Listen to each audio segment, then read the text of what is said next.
ilk Avropa oyunlarına işləyən vaxt daralmaqdadır. Düz 31 gün sonra, yəni iyunun 12-sində bizi möhtəşəm İdman bayramı gözləyir. Aynısı olaraq oyunlarla bağlı xəbərləri mütəmadi olaraq sizə təqdim etməkdə davam edirik.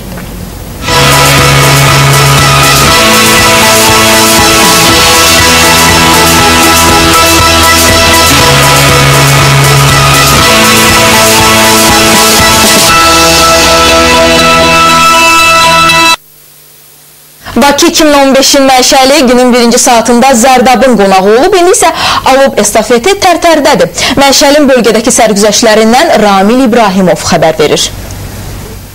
Bakı 2015 ilk Avropa oyunlarının bölgələri dolaşan məşəli Zərdab rayonundan sonra cəbhə xəttində yerləşən Tərtər rayonuna gətiriləcək. Artıq bir neçə dəqiqədən sonra məşəl estafetinə start veriləcəyi gözlənilir.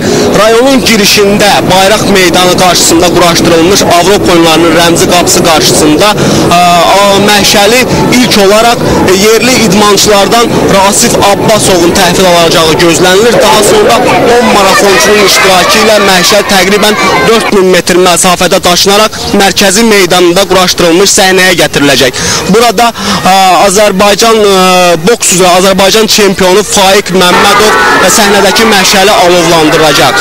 Onu da qeyd etdim ki, Tərtər rayonunda minlərlə insan Avropa oyunlarının məşəlini qarşılamaq üçün küçələrə axın etmişdir. Gördüyünüz kimi rayonda əsl bayram ab-havası var.